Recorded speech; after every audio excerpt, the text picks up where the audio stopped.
The summons had come, not as a polite invitation, but as a subtle yet undeniable tug on the deepest ley lines, a geomantic imperative that pulls through Arden's very being.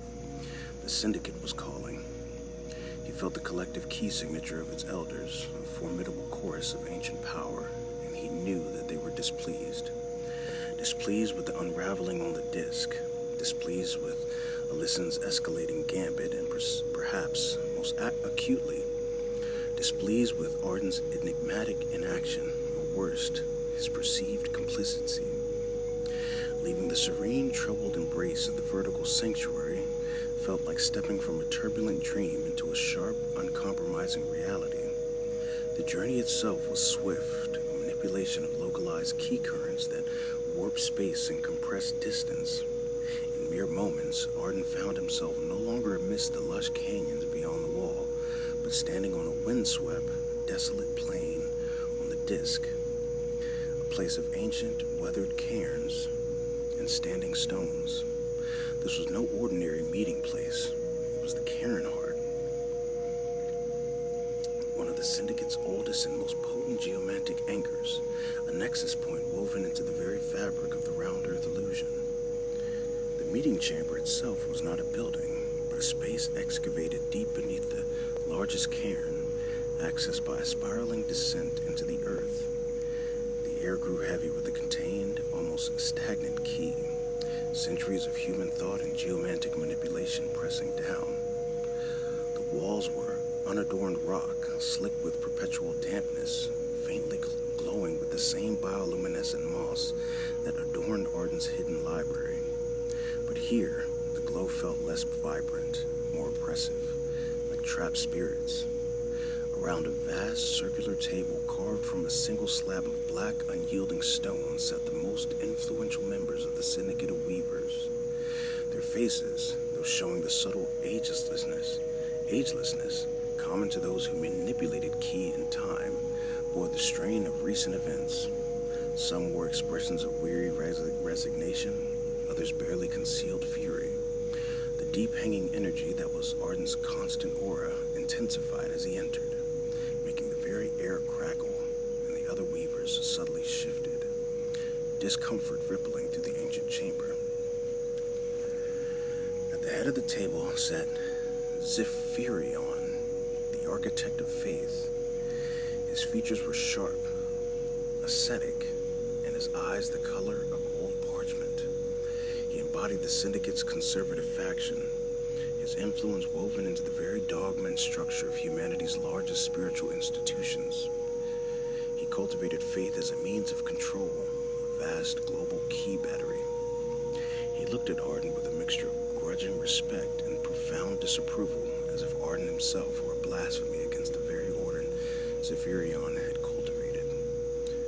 Beside him sat Isolde, Digital Seamstress. Her appearance was deceptively modern, her dark, short hair and sharp, intelligent eyes conveying an almost contemporary energy. She was the Syndicate's expert on the modern key networks, having subtly guided the development of the Internet's underlying infrastructure. She was the conduit, the one who physically implemented the Syndicate's control through technology. Her gaze darted between Arden and Zephyrion, a faint flicker of what seemed like guilt, or perhaps knowing amusement in her eyes. She was Alyssin's pawn, unknown to most. Across from them was Kaelen, the weaver of boundaries, a massive man whose presence seemed to anchor the very earth beneath him. His face was craggy like a mountain face, his voice a low rumble. He represented the more brutal isolationist aspects of the Syndicate, favoring physical and psychological divisions among humanity.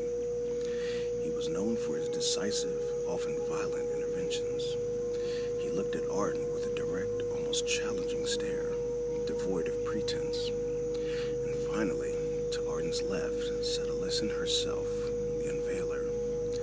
She radiated a cool, contained power, like still water hiding unimaginable depths. Her silver hair, woven with intricate braids, cascaded over robes of deep indigo. Her eyes, meeting Arden's across the heavy table, held a complex cocktail of defiance, intellectual challenge,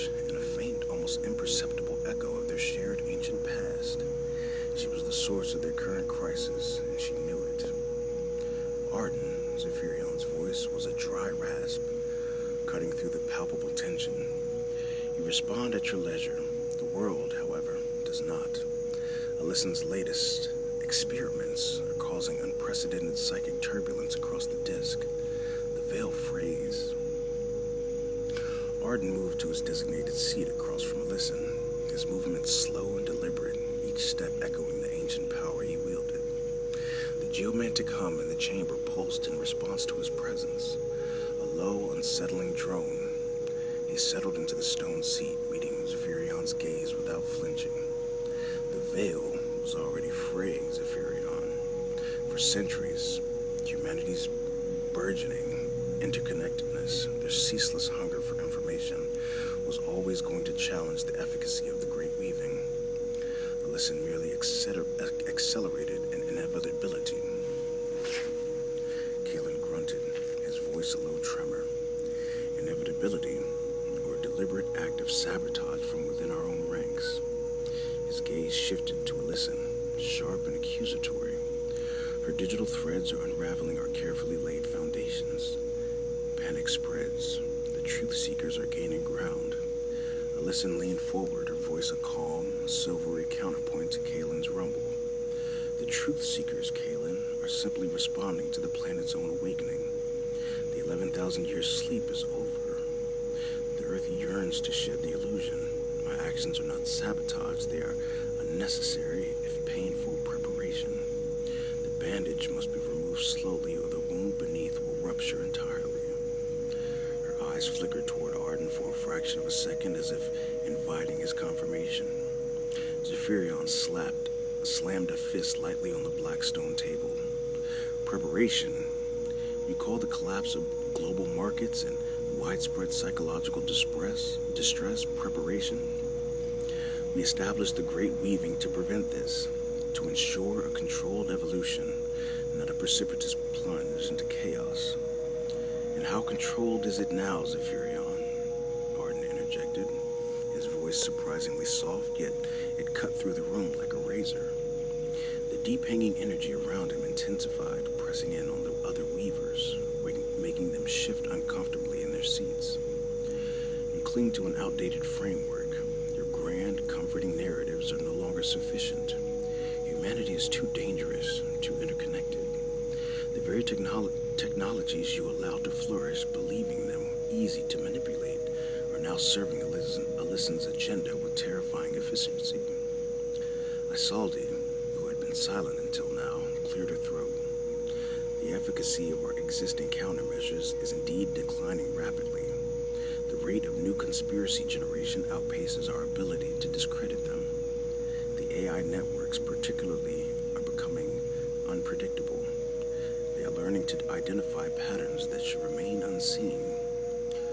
Her gaze, as it met Arden's, held a flicker of something akin to complicity, a shared secret. Which brings us to you, Arden, Zephyrion said, turning his full attention to the Prime Immortal. You who bore the greatest burden of the Great Weaving. You who possesses the most profound connection to the planar heart. Yet your silence has been deafening. Your efforts to contain Alyssin's recklessness minimal. Some might suggest you find her actions, though chaotic, ultimately agreeable. Arden's lips curled in a faint, chilling smile. The ancient power around him flared, pushing against the contained key of the chamber. My silence, Zephyrion, is the stillness of a predator waiting for the optimal moment to strike. My efforts are precisely what are needed. Alyssin has done me a service. She has illuminated the rot within the Syndicate. Your methods are failing. Your wisdom is stagnant. You cling to a dead control. The planet demands a new direction. And if you are too blind or too arrogant to see it, then perhaps you will be swept aside. A collective intake of breath rippled through the Syndicate's members.